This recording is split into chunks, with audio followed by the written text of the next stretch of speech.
Bueno, muy bien. Le damos gracias al Eterno por su presencia, por su providencia.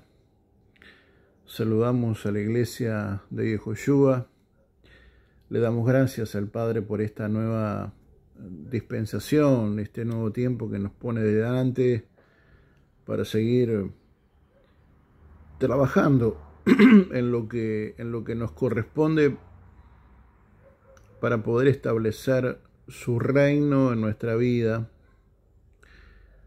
Y probablemente alguno piense que por el solo hecho de haber aceptado a Jesús,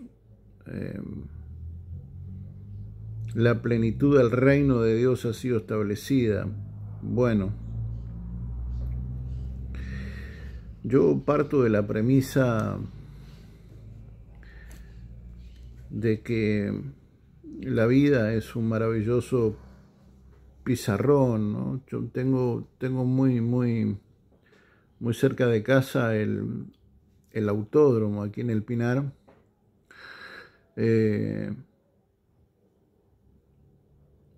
Y bueno, semana sí, semana no, tenemos las carreras de los muchachos, y definitivamente en esta carrera de la vida, que tiene un claro objetivo, ¿no? Que no pasa por el ganar. No, la vida no es una competencia, al menos no de autos. En todo caso, el objetivo fundamental debería de ser el de establecer el carácter de Cristo, porque es la única forma de que su reino impacte en todas las áreas de mi vida. Porque yo puedo decir Señor, Señor, pero resulta que el 80, 90, 70, 60% de mi cuerpo o de mi existencia esté tomada por un carcoma espiritual que dista mucho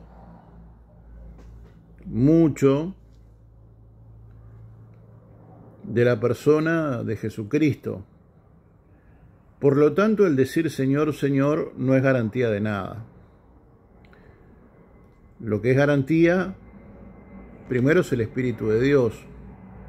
Esa es la única garantía que tenemos. La necesidad de dependencia de Él para establecer su carácter, el carácter de Cristo en nosotros, para de esa manera poder manifestar una medida de reino cada vez mayor en todos los ámbitos de nuestra vida, en todos los ámbitos, desde nuestra vana manera a veces de pensar, desde nuestra vana manera de sentir, desde nuestros vanos objetivos de vida, a veces,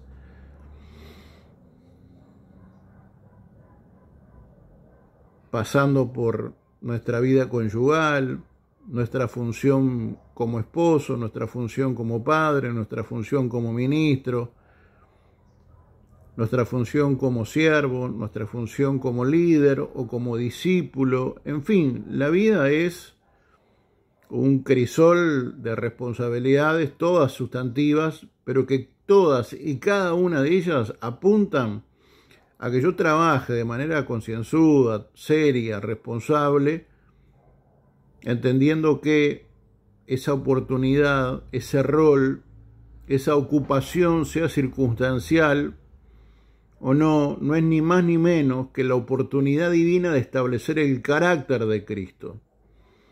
Son como exámenes que la vida nos pone delante para poder establecer el carácter de Cristo. Porque yo vuelvo a insistir, hay gente que se piensa que porque se ha bautizado definitivamente es nueva criatura. Bueno, yo creo que ha dado los primeros pasos fundamentales para que esa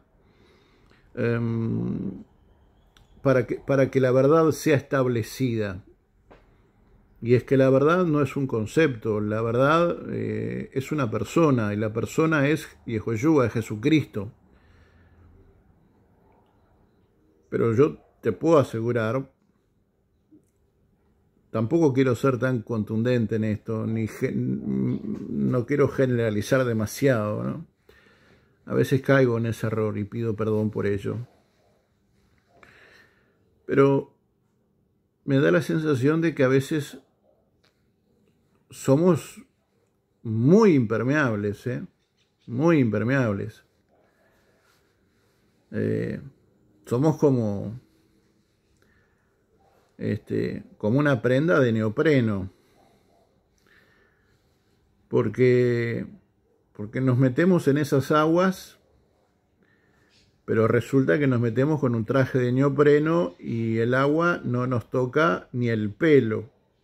Y uno se piensa que porque salió de las aguas, ¿verdad?, ya es nueva criatura. Y resulta que, ¿verdad?, se va al baño a cambiar y se saca el traje de neopreno y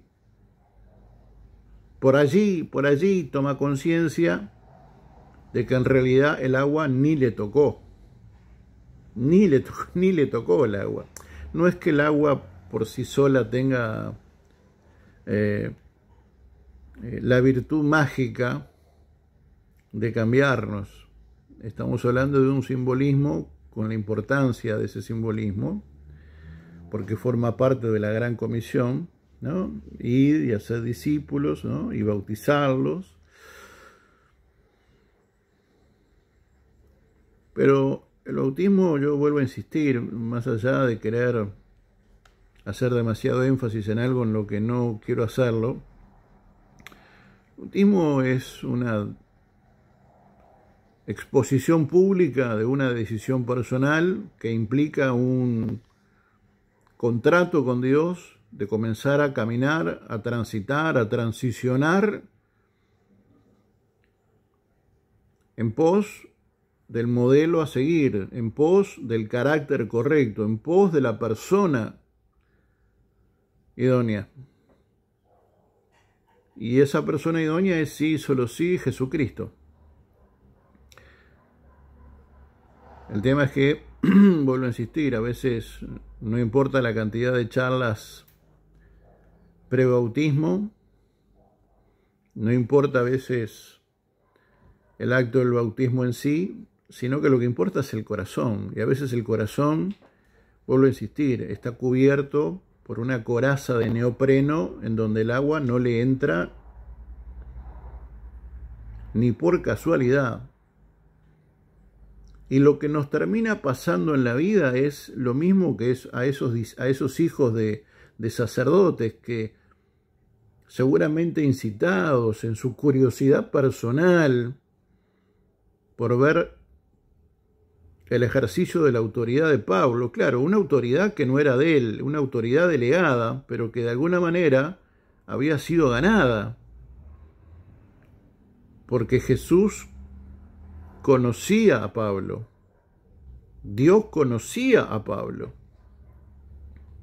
Y ese es el desafío, de que Dios nos conozca, porque el hecho de que Dios nos conozca implica que Él nos dé su autoridad, que no es ni más ni menos que una expresión de confianza.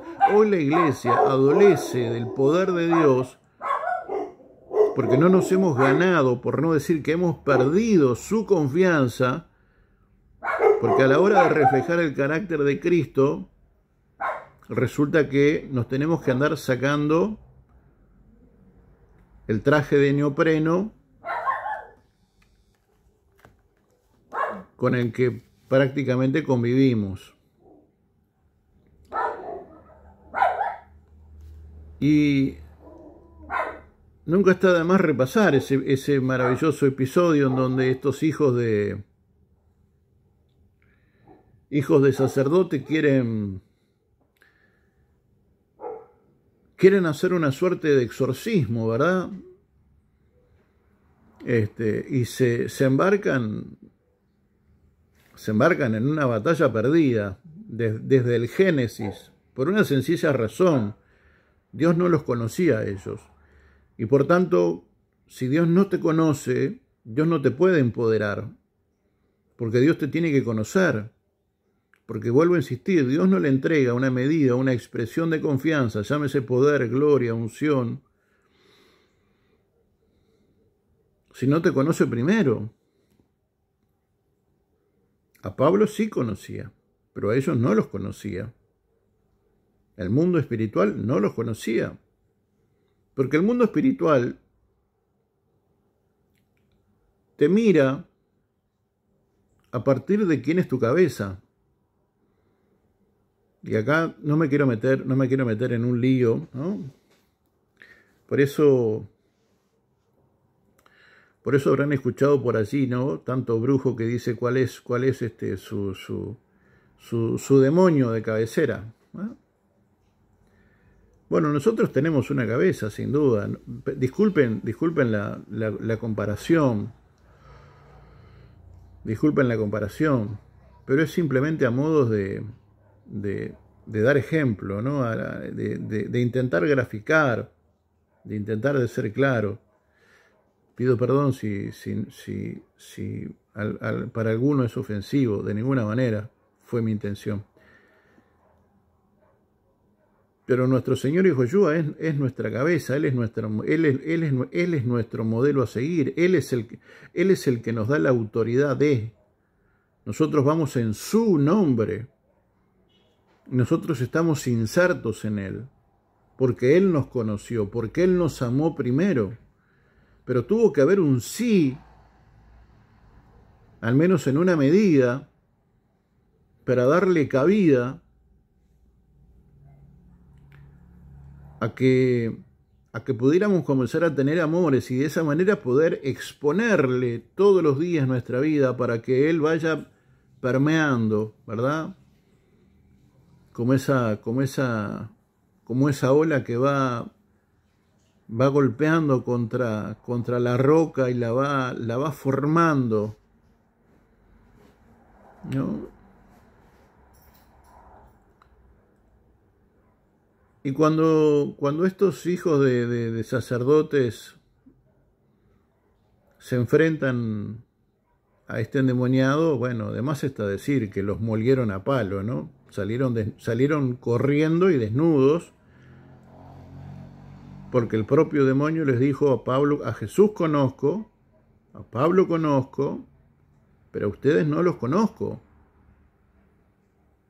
Yo no veo en ustedes ninguna autoridad. No veo en ustedes a nada que los respalde. Y eso es, creo que, lo que en buena medida a veces pasa en el seno de la iglesia y tiene que ver con el de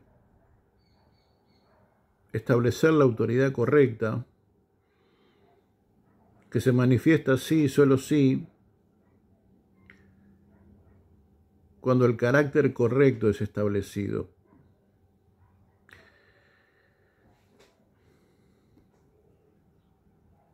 Y cuando el carácter de Cristo se establece sí, solo sí en nosotros,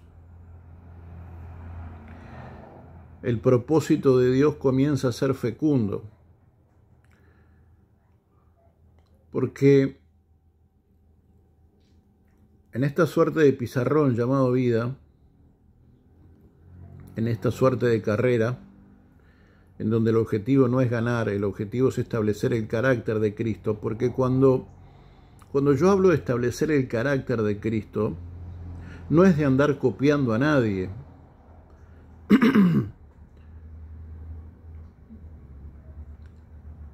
Es el de entender que Jesucristo es el camino, la verdad y la vida, y por tanto,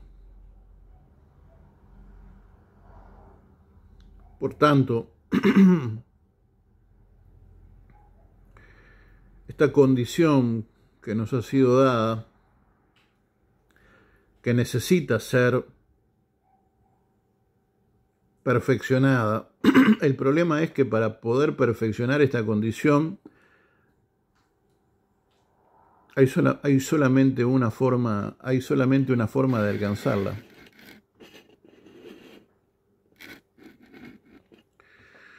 Mateo 16:25 dice que el que quiera ganar su vida la tiene que perder.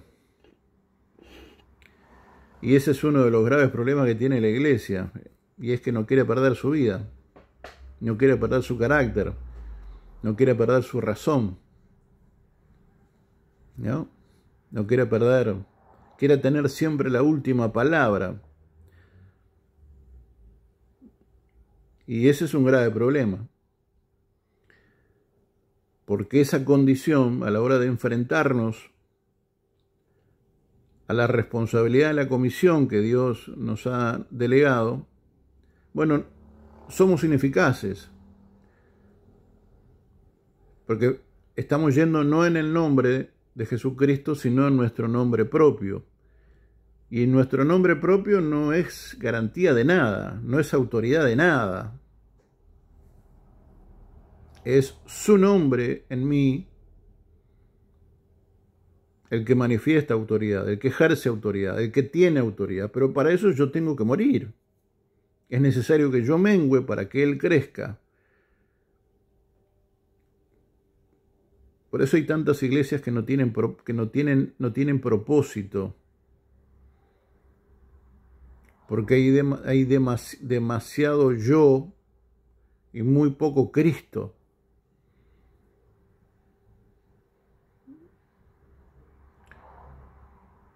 Hay iglesias o hay congregaciones que más allá de la gente que puedan llegar a tener o que pueda llegar a congregar,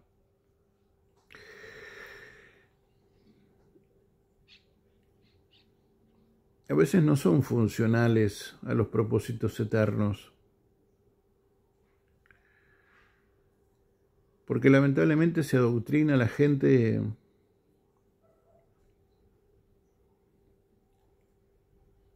para regocijo, para usufructo personal, para sus propios egos. Y no hemos entendido que las congregaciones son el resultado de esa maravillosa conjunción por medio del Espíritu, por medio del ejercicio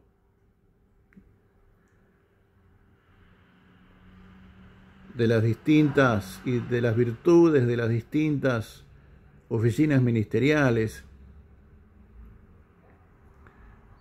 y de toda la riqueza y de todas las capacidades intrínsecas a cada una de esas casas, poder llevar a la congregación y a sus miembros a que en la aventura de la vida que les toque, el nombre de Yehoshua sea el que crezca y el nombre propio sea el que mengüe, para que su nombre vaya permeando cada capa de nuestra vida, para que sea cada vez más Él, porque es en Él en donde yo voy a alcanzar la autoridad. Es en Él en donde yo voy a alcanzar el propósito. Un propósito que claramente no es nuestro, es suyo. Ahora, ¿cómo poder alcanzar un propósito que es suyo, que es en su nombre, si su carácter no ha sido establecido primero en nosotros? Es como una ecuación que no, definitivamente, por más que le busques la vuelta, no tiene un resultado final feliz. Porque para poder ser eficiente en los caminos del Eterno, es vital que el carácter de Cristo sea establecido en nosotros. Porque, vuelvo a insistir, el carácter de Cristo es el que nos empodera, es el que nos capacita, es el que nos nutre de lo necesario, aún más es el que alumbra los ojos para poder entender por dónde va nuestro camino. Y vuelvo a insistir en un ejemplo que lo he dicho varias veces en varias alocuciones, porque a veces pareciera que la iglesia de Jesucristo tiene que ir por un mismo camino, y a veces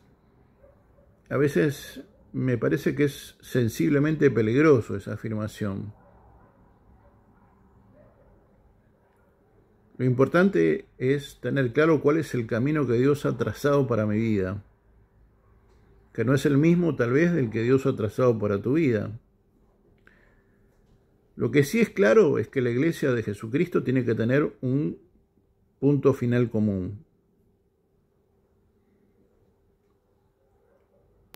Y vuelvo al ejemplo que uso habitualmente, ¿verdad?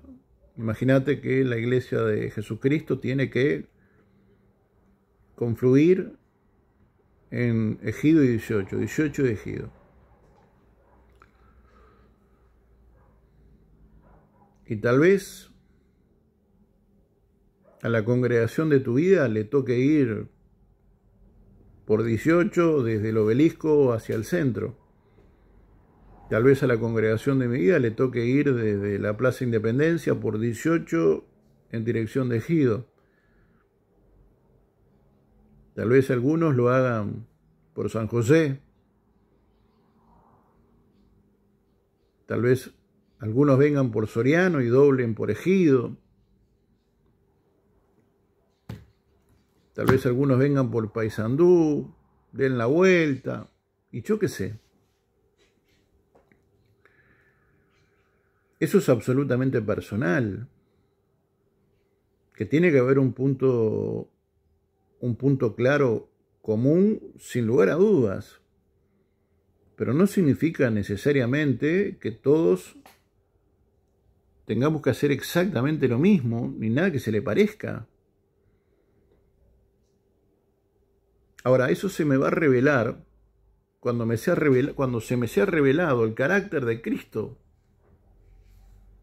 Porque cuando el carácter de Cristo se me es revelado,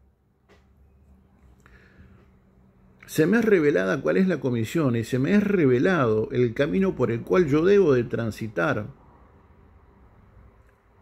Porque yo no puedo jactarme de ninguna manera de saber más que Dios. Y si hay algo que tengo que tener claro, es mi plena dependencia de Él.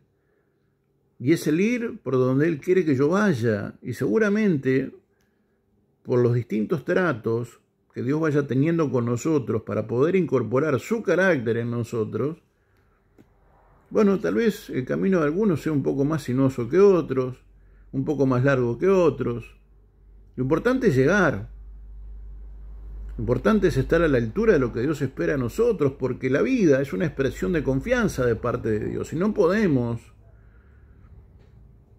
llegar a un mojón de la vida en donde uno, bueno, no tenga claro, ¿verdad? ¿Para qué hemos venido? Yo me temo que hay mucha iglesia que no tiene claro para qué ha venido. Lo cual es mortalmente peligroso. Primero es el tiempo precioso que se ha perdido. Segundo es la ineficacia, y no con esto quiero ser grosero, simplemente es una descripción que yo estoy haciendo. No estoy haciendo un juicio de valor personal, sino es una descripción de lo que yo entiendo que sucede cuando algunas cosas, bueno, valga un poco el juego de palabras, no se suceden. Y es que cuando yo llego a algún mojón de la vida, y llego sin entender, y llego sin saber, y llego sin tener dirección, bueno, he perdido un tiempo valioso.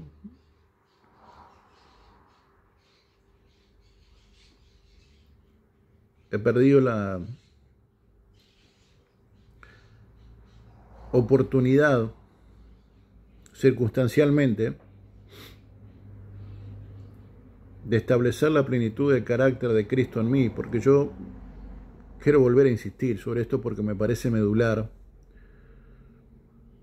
Cuando a mí me es revelado el carácter de Cristo, cuando a mí me es revelado su nombre, cuando Dios me conoce por nombre, Él te va llamando por nombre y te va diciendo por dónde tenés que ir. Porque Él conoce a los suyos. y porque lo suyo deberíamos de tener la sensibilidad suficiente de poder escuchar su voz y saber por dónde ir. ¿Por qué digo esto? Porque me parece que buena parte de la iglesia no tiene idea de por dónde va. Sí, va, pero sin ninguna dirección clara. Acompaña. Pero la vida no ha sido diseñada para acompañar. La vida ha sido diseñada para avanzar.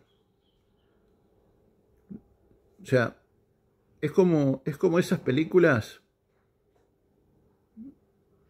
donde para algunas escenas se contrata, no sé cómo se le llama, personal de reparto. ¿Vieron cuando hay algunas escenas en donde se necesita que aparezca mucha gente? Pero son anónimos. Y algunos se piensan que porque apareció en la película, alcanzó su propósito en la vida. Y no. La verdad que apareciste ahí porque apareciste ahí, pero la verdad, no apareces no estás en ningún lugar protagónico. Y déjame decirte que lejos de ninguna jactancia, Dios te ha puesto en esta vida para que seas protagonista de esta película. Protagonista de la vida, protagonista del propósito de Dios. No para que simplemente acompañes, no para que aparezcas en una escena rellenando, haciendo bulto, haciendo ruido. Porque lo que vamos a estar diciendo con hechos es que no tenemos ni idea de quién es Cristo. No se nos ha sido revelado, porque no ha habido en nosotros la sensibilidad necesaria. Y por lo tanto no hay una dirección clara. Y al no haber una dirección clara y al no haber un trato claro, porque ¿cuál es el tema? Que cuando Dios establece su carácter, ¿sabes qué es lo que comienza a pasar? Marcelo comienza a morir. Y las excusas de Marcelo comienzan a morir. Y digo Marcelo porque prefiero ponerme a mí que poner cualquier otro nombre.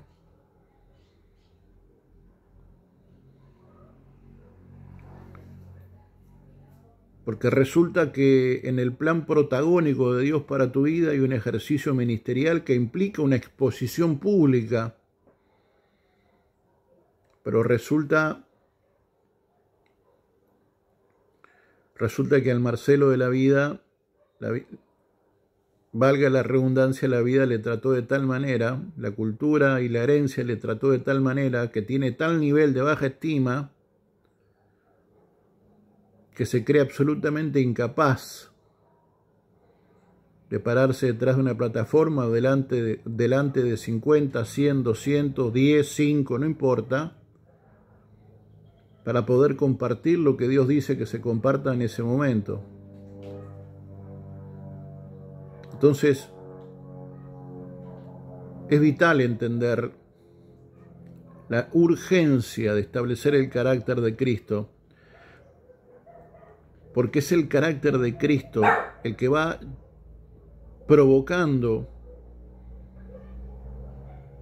que los impedimentos con los que yo pueda estar conviviendo sucumban ante el propósito, magno propósito y designio divino, y pueda ser yo ese agente protagónico en la vida, ese agente de cambio, ese instrumento escogido de parte de Dios para afectar y para dar a conocer el único nombre digno de ser entronado, que es el nombre de Jesús. Quizás hoy hay mucha gente en iglesias, en denominaciones, en congregaciones, pero eso no significa que sean protagonistas.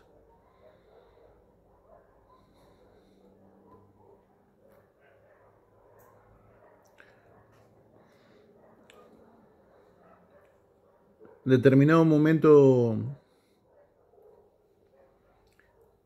de la vida de Jesús, casi muerte, porque la muerte es parte del propósito, y no me refiero a la muerte física, sino la muerte de cruz. Dice la Escritura que Jesucristo fue obediente hasta la muerte y muerte de cruz. Y sí, era necesario. Es raro que siendo Él la vida tuviera que morir. Pero el tema es que en esta dimensión, Él había reglas que no podía saltearse. Es más, uno de, tal vez el más significativo, de las asignaciones de Yahushua era, ¿no?, vencer al imperio de la muerte. Pero para eso Él tenía que morir, para que luego Él, por medio del Ruach, poder ser resurrecto. Pero había un doble propósito. Y la iglesia necesita entender que tiene un doble propósito. Sin duda que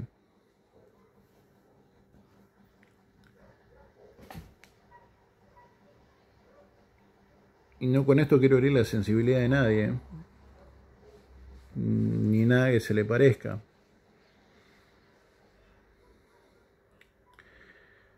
Pero así como la muerte física es un evento atado a este sistema caído, Jesucristo tenía que cumplir con esa asignación, vuelvo a insistir, para luego ser resurrecto y de esa manera poder vencer, quitarle las llaves al imperio de la muerte, poder vencer al imperio de la muerte. Pero había una segunda gran comisión, porque dice que Él fue obediente hasta la muerte y muerte de cruz. Él tenía que ir como cordero, su sangre tenía que ser derramada, porque había que cumplir con una segunda gran comisión que estaba ligada a la remisión. Porque si eso no sucedía, la autoridad no podía ser delegada sobre nosotros. Entonces, ese segundo gran propósito de Jesucristo estaba ligado a la muerte de cruz. Él no solamente tenía que morir, sino que tenía que derramar su sangre y en su sangre establecer el propósito de funcionar como cordero inmolado para remisión de nuestros pecados.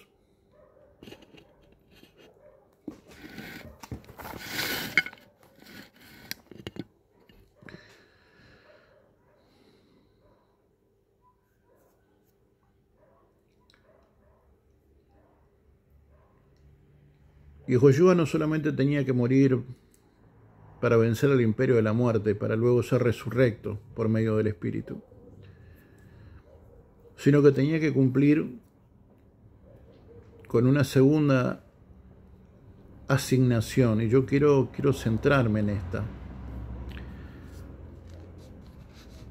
Porque nosotros no tenemos que vencer al imperio de la muerte, porque para eso ya lo venció Cristo. Eso ya ha sido consumado. De hecho, cuando la Escritura dice que Jesucristo se hizo obediente hasta la muerte y muerte de cruz, fue obediente hasta la muerte y muerte de cruz, eso es igual a cuando Él dice, consumado es. Ya está todo hecho. Todo lo que vine a hacer lo hice. claro, estas dos expresiones son eso, son dos expresiones. Detrás de esas dos expresiones hubo mucho que Jesucristo tuvo que hacer. Pero en definitiva, todo concluye con la muerte física de Jesús, pero con ese propósito magno de funcionar como sacrificio, como cordero inmolado. Él tuvo que derramar su sangre preciosa, una sangre pura,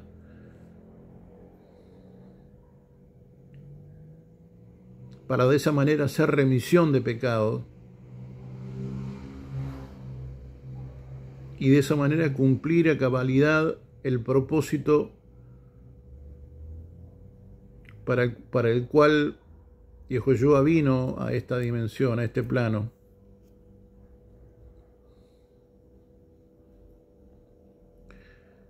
Era necesario que eso sucediera para restaurar y restituir todas las cosas.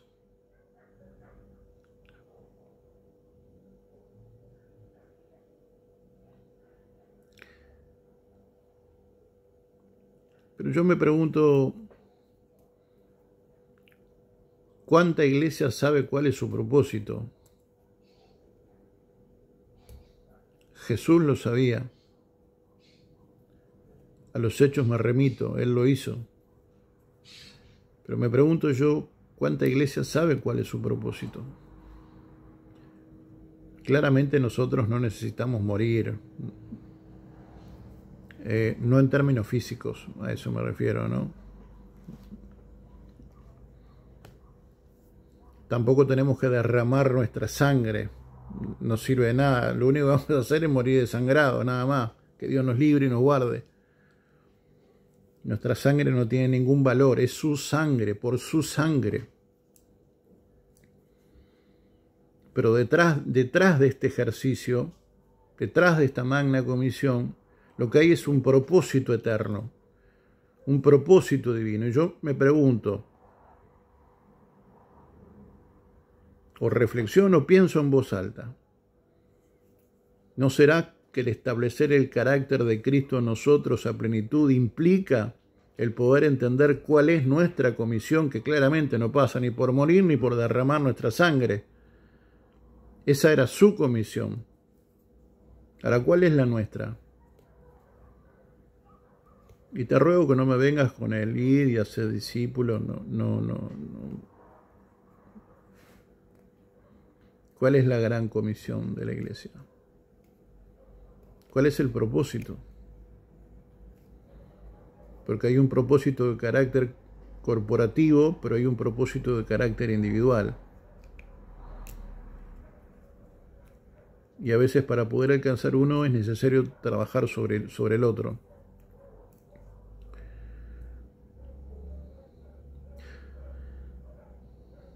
Quiero compartir contigo un diálogo que tuvo maravilloso, que tuvo este regente, este gobernador, este oficial, este comandante llamado Pilato, que está en Juan 18, vamos a leer del 33 en adelante, y quiero dejarte con una... Quiero dejarte una pregunta. Quiero dejarte una pregunta.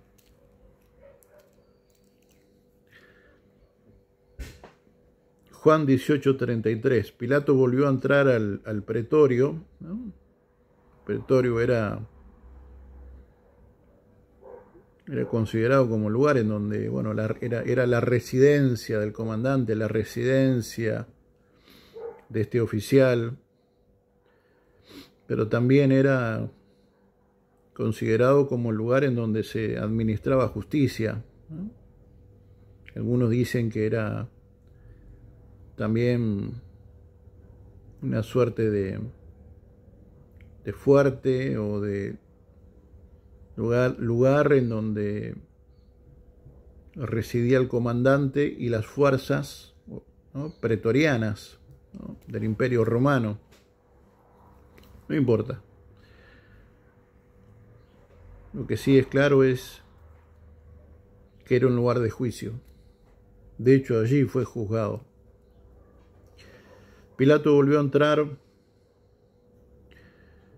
al pretorio, ¿no?, residencia de Pilato, pero también sede administrativa de la justicia. Y llamó a Jesús y le preguntó: ¿eres tú rey de los judíos? Jesús respondió: ¿esto lo dices tú por tu cuenta o porque te lo han dicho de mí? Yo creo que este diálogo le voló la cabeza a Pilato, le voló la cabeza. Pilato contestó: ¿acaso soy yo judío? Tu nación y los principales sacerdotes fueron los que te entregaron a mí. ¿Qué has hecho? Jesús le respondió: mi reino no es de este mundo. Le voló la cabeza. ¿No? Pilato le dice: bueno, pero ¿qué fue lo que hiciste para que tu gente te trajera ante mí para que yo te juzgara? ¿Qué fue lo que hiciste? Es maravilloso porque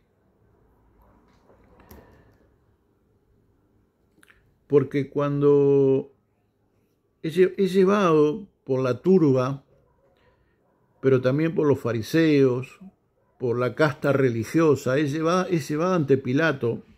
Fíjate qué interesante.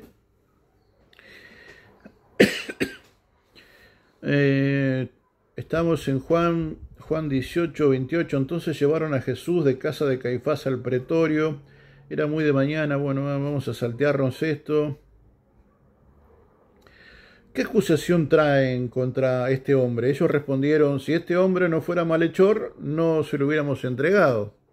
¿No? Mirá la respuesta de la casta religiosa, de los fariseos y los religiosos de turno, ¿no? Diciéndole: bueno, evidentemente alguna falta tiene, porque si no, no te lo hubiéramos traído. La pregunta es: ¿por qué se lo tuvieron que llevar a Pilato para que lo juzgara?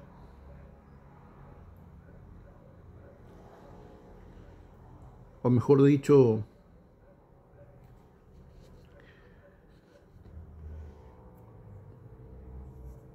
era necesario que se lo llevaran a Pilato para que Pilato lo juzgara, porque ellos ya lo habían juzgado, la religión ya había juzgado a Jesús y lo habían encontrado culpable. Porque la religión, que es tipo de la muerte, siempre va a encontrar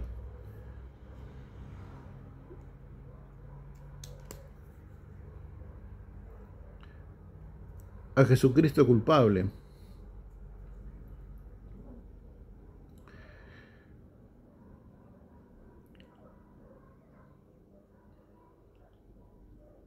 Pilato les dijo: se lo pueden llevar y juzgar conforme a su propia ley, ¿no? Si esto es cuestión de ustedes, si esto es resorte de ustedes, si esto es algo de carácter religioso, si esto es algo concerniente a su pueblo, juzguen ustedes. Y ellos siguieron insistiendo. ¿Pero por qué siguieron insistiendo? Porque ellos ya lo habían juzgado, lo habían encontrado culpable, más allá de que él no tenía falta.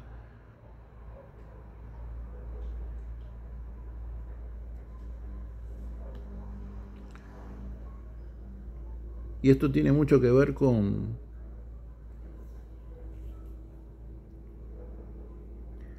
tristemente,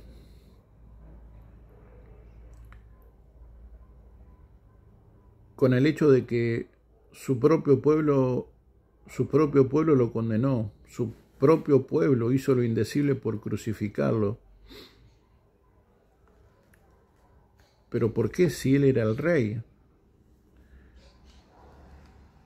Bueno, ahora creo que vas a entender por qué hay tanta congregación y hay tanta iglesia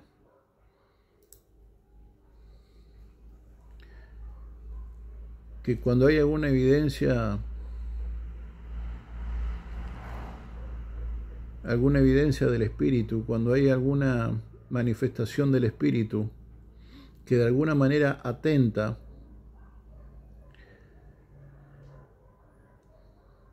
contra los líderes de turno siempre van a salir a levantar el dedo inquisidor y a juzgarte y a buscar matarte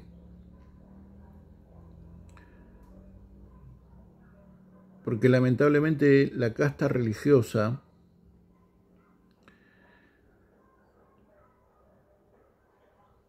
una casta que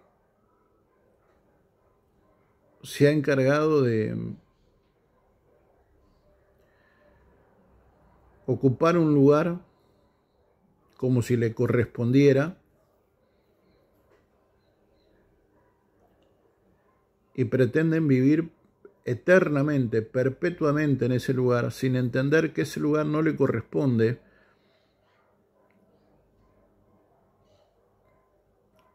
porque es Jesucristo el Señor de la iglesia. Y hoy tenemos mucho líder religioso que se piensa que por su trayectoria, su gran nombre o lo que fuera, se piensa que son más importantes que Dios. Y cuando hay alguien que tiene una voz disonante, claramente lo ponen de patitas en la calle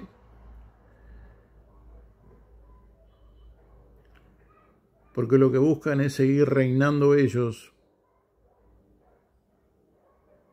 cuando en realidad el que debe de reinar es el Espíritu de Dios, que es el Señor de la iglesia. Pilato les dice, se lo pueden llevar y juzgar conforme a su ley.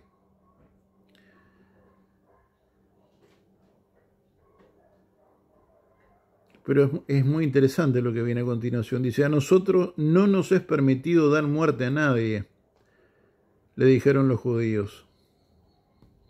¿Cómo que a nosotros no nos es permitido matar a nadie? Significa que ya lo habían juzgado, ya lo habían encontrado culpable. Lo que pasa es que ellos por ley no podían matarlo, porque no había ninguna falta en él. Me explico, la religión permanentemente está buscando matar la verdad, y el problema es que la verdad va de la mano de la vida, y vos no podés matar a la vida. No hay legalidad alguna en la religión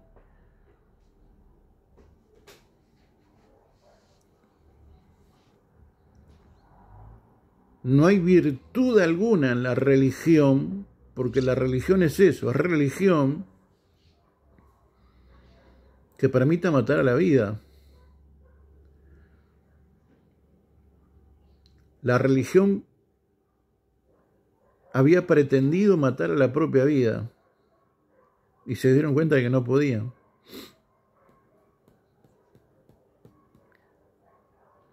Pero es tal el odio,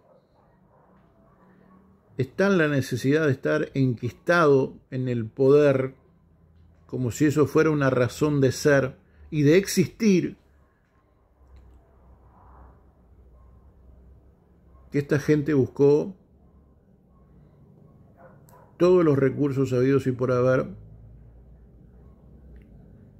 para que el Señor de la iglesia no gobernara sobre la iglesia como si eso fuera posible, sin darse cuenta de que en realidad lo estaban llevando a establecer su propósito. Por eso quiero ser muy cuidadoso con esto. Cada vez que Dios establece una embajada, como Él es el que llama, capacita, como Él es el Señor de la mies, Él envía obreros a la mies. Pero cuando por alguna extraña razón los líderes de turno, por allí los cables se les entreveran, y en vez de ver en vos algo distinto, una medida de espiritualidad, en vez de ver en vos el carácter de Cristo, en vez de tener la sensibilidad de poder ver en vos el carácter de Cristo y escuchar y entender que vos estás para enriquecer, para aportar, el problema es que cuando vos sos direccionado por el Espíritu y la gente tiene algunos resortes de religiosidad importante, van a verte como una amenaza. Y cuando este tipo de líderes te ven como amenaza, van a intentar callarte de todas las maneras habidas y por haber.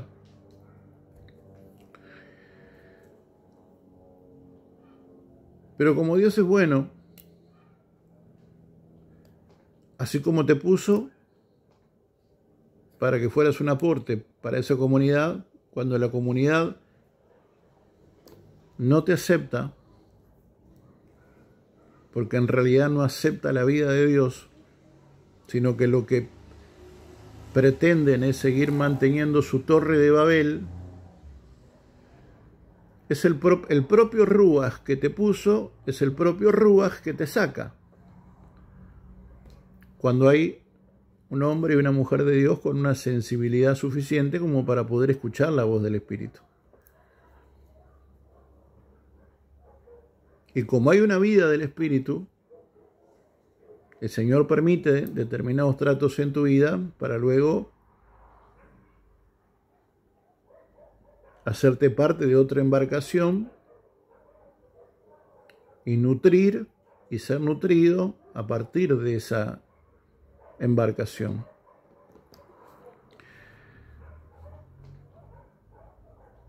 Esto es lo que hace la casta religiosa cuando se encuentra con la vida de Dios. Te juzga. Lisa y llanamente te juzga. Y su juicio, coincidentemente, siempre es matarte. Y matarte no es literal. Matarte es callarte. Es aislarte. A veces es denigrarte. Es hacerte una suerte de vacío, de desprecio, de desplante. ¿Por qué? Bueno, porque no estás en consonancia con lo que la casta religiosa quiere. Cuando vos no estás en consonancia con lo que la casta quiere,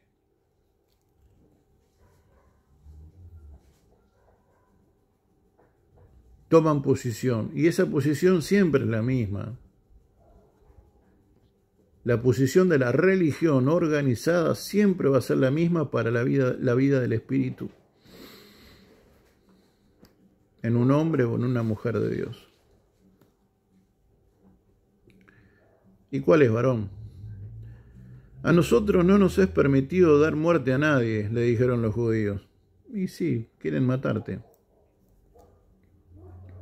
O sea que ellos ya sabían que lo traían a Pilato, y aunque Pilato le dice, muchachos, pero esto es algo de resorte suyo, resuélvanlo ustedes.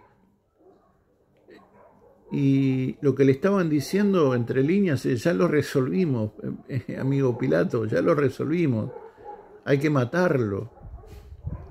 Hay que matar a la vida, hay que matar al camino, hay que matar a la verdad.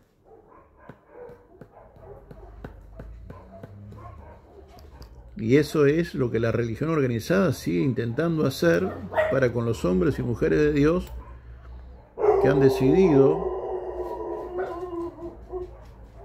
establecer el carácter de Cristo.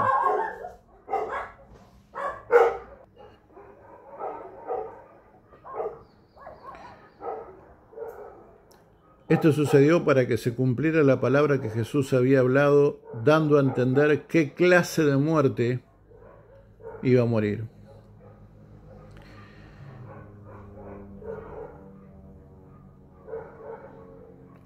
Luego retomamos el diálogo que tiene Jesús con Pilato. Pilato, bueno, lo que compartimos hace un rato en el 33, volvió a entrar al pretorio y llamando a Jesús le preguntó: ¿eres tú el rey de los judíos? Jesús respondió: ¿esto lo dices por tu cuenta o porque otros te lo han dicho? Esto podemos leer 2 días de corrido, pero vamos a intentar hacerla corta. Pilato contestó: ¿acaso soy yo judío? Es tu nación y son los principales sacerdotes los que te entregaron a mí. ¿Qué es lo que has hecho? Y una de las preguntas que quiero dejarte formulada es: ¿qué es lo que has hecho?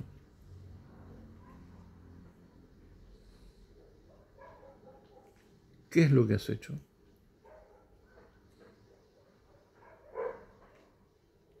¿Has sido un actor protagónico o has sido de esos que pasan en las películas absolutamente inadvertidos porque solamente esa escena necesitaba mucha gente y bueno, por allí apareciste vos?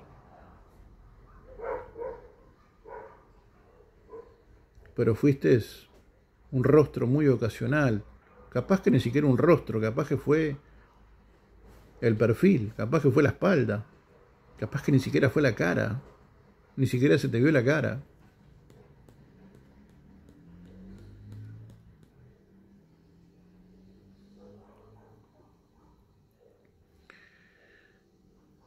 Porque me parece que hay oportunidades en la vida donde uno tiene que comenzar a preguntarse en Dios, ¿qué hemos hecho? Porque es esa suerte de recalibración, ¿no?, necesaria para poder estar donde uno tiene que estar y para poder hacer lo que uno tiene que hacer. Porque me parece que es una pregunta básica para comenzar a plantearse de manera seria si hemos entendido que parte del propósito de nuestra existencia pasa por el de establecer el carácter de Cristo en nosotros. Hay algunas varas de medir y a veces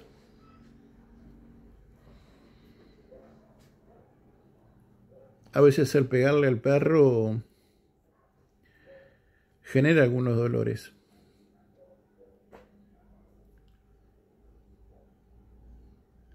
Pero bendito sea el Eterno, que la religión no ha podido callarte. Bendito sea Dios, que la vida no ha logrado abortarte. Bendito sea Dios, que el Padre te ha guardado. Bendito sea Dios, que su propósito sigue vivo en tu vida a la espera de un realineamiento para a partir de allí volver a comenzar, pero esta vez hacerlo a su manera. Porque tal vez en este mojón de la vida nos surge la pregunta del cielo: ¿qué has hecho? Y no es necesariamente para que entremos en una suerte de crisis o depresión, sino para reformular realmente si hemos entendido la razón por la cual Dios nos ha puesto en este planeta llamado Tierra. Porque me da la triste sensación de que buena parte de la Iglesia de Jesucristo, aunque congrega, no tiene ni idea de por qué está en este planeta. No tiene ni idea. Y lejos de terminar de asumir de una vez que Dios sí, solo sí, tiene pensado un rol protagónico para su vida, siguen siendo actores de reparto. siguen siendo actores de reparto. Por eso yo hoy quiero preguntarte de parte de Dios, ¿qué has hecho?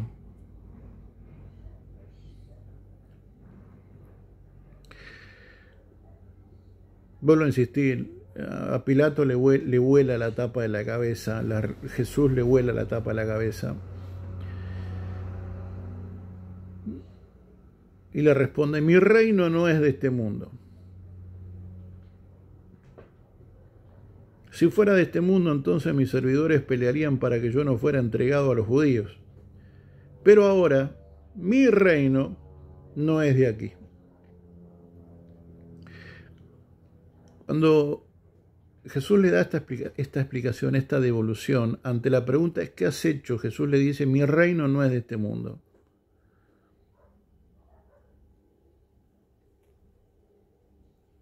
Y eso le lleva a inferir, ¿no?, a Pilato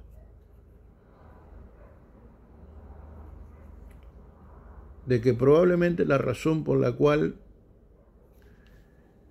principal, por la cual la casta religiosa, que de hecho seguramente ya se lo habían hecho saber de una manera muy despectiva, muy peyorativa, era que él se pretendía a sí mismo ser el rey de los judíos, que lo era, lo es, básicamente.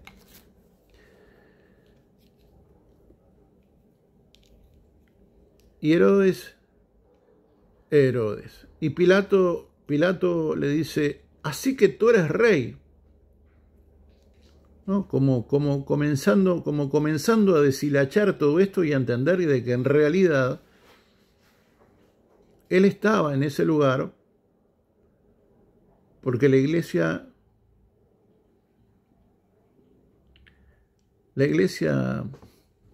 no podía pretenderse el lujo de tener dos reyes.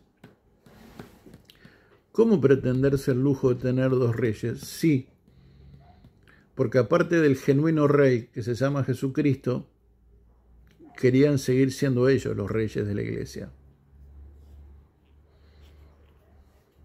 Querían seguir siendo ellos los reyes. No había lugar para otro rey. El problema es que este era el rey genuino. Este es el rey genuino. Él es el rey.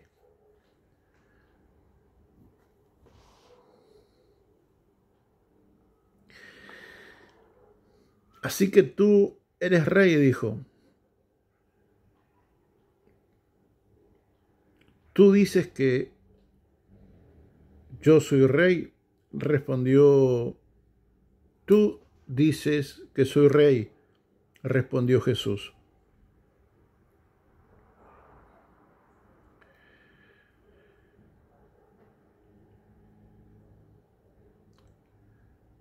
Para esto yo he nacido.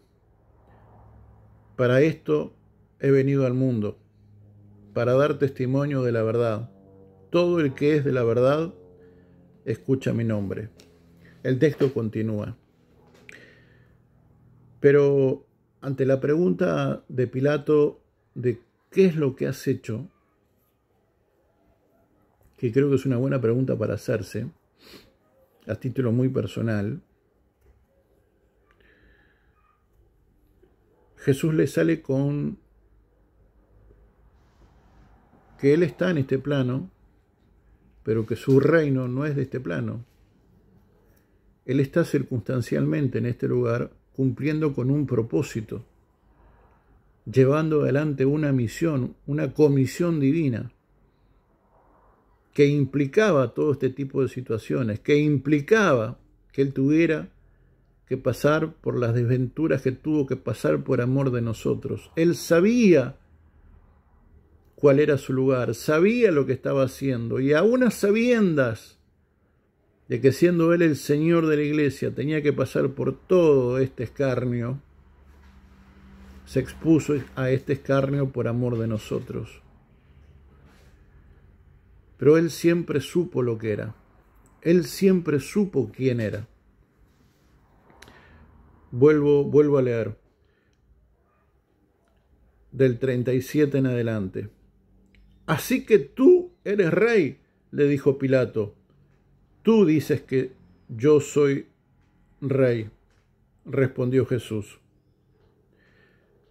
Porque para esto yo he nacido y para esto he venido al mundo. Y el texto continúa.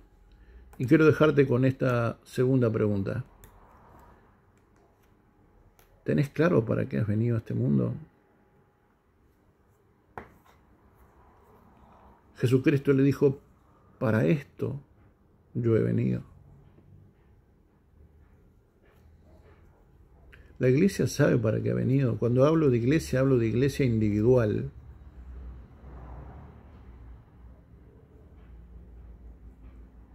Si Cristo te preguntara, ¿para qué has venido? ¿Cuál sería la respuesta?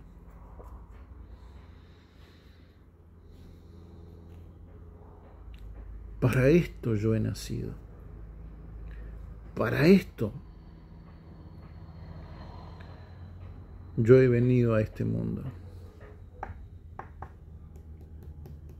Yo quiero dejarte con esas reflexiones, si es que te parecen pertinentes, si es que por allí se te ocurre reformularte o tomar esa pregunta como una pregunta válida y trabajar sobre ella.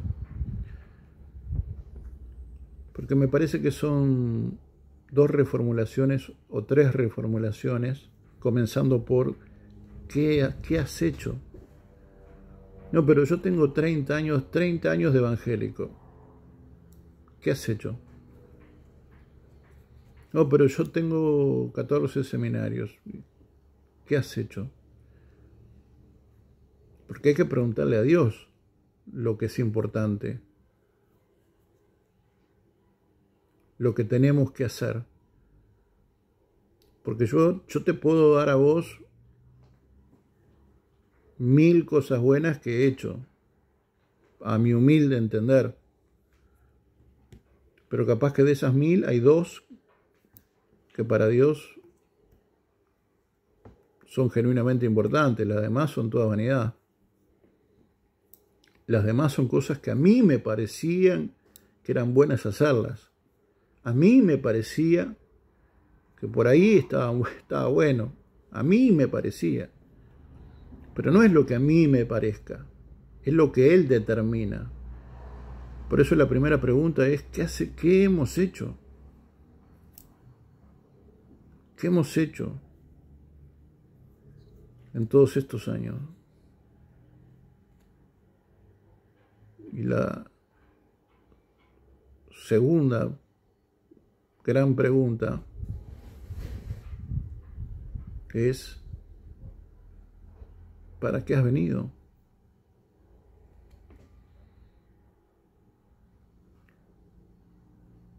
¿Para qué hemos nacido?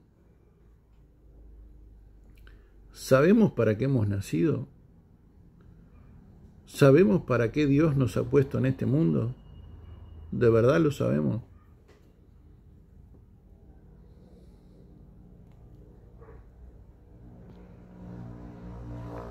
Confío que sí. Porque si no es así, bueno, debemos de recalibrar un poco.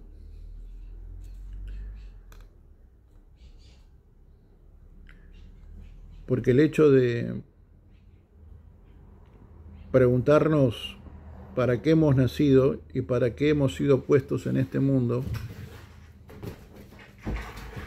implica el vano razonamiento de que Dios nos ha puesto en este mundo y Dios nos ha permitido nacer y nacer en esta etapa, en este mojón de la vida, porque no se le ocurrió que naciéramos ni en el 200, ni en el menos 1300, ni en el más 2800.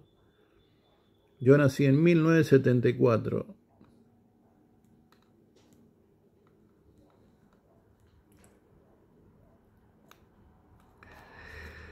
Pleno siglo XX.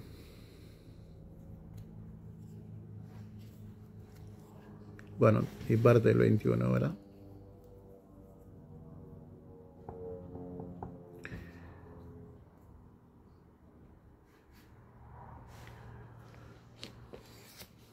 Te invito a que puedas, de una manera muy anónima, de una manera muy personal, de una manera muy seria, puedas, si entendés que es necesario, puedas preguntarte definitivamente, o puedas tomar como propias estas 3 preguntas. ¿Qué hemos hecho? ¿Para qué hemos nacido? ¿Y para qué Dios nos ha puesto en este mundo? Porque me adelanto a pensar, por no decir concluir, de que buena parte de la iglesia no lo sabe. Y eso es un problema. Es un problema para ellos y es un problema para la iglesia.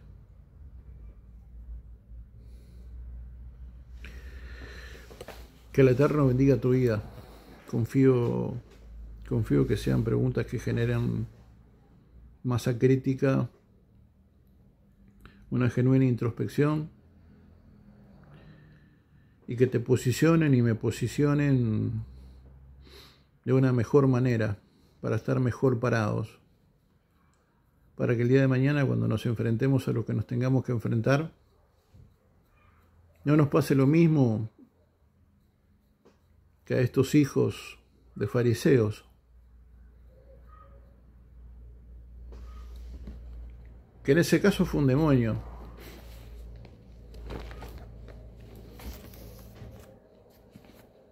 pero que no nos pase como a esos personajes que la vida les dice: mira, a Jesús conozco, a Pablo conozco, a ustedes no tengo ni idea, no sé quién son. Y Dios nos ha puesto en este lugar para ser protagonistas, no actores de reparto. No hemos venido para ser del montón, y no con esto estoy diciendo que vamos a ser famosos, simplemente digo que vamos a ser efectivos, funcionales al propósito de Dios. Que el Eterno te bendiga, que el Eterno bendiga tu salud física, mental, espiritual, tu familia, tu matrimonio, tus hijos.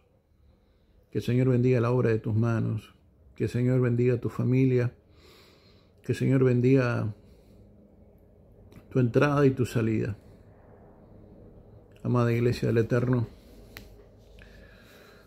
le damos gracias al Padre por esta nueva oportunidad que nos pone de compartir juntos. El Señor te guarde. Shalom.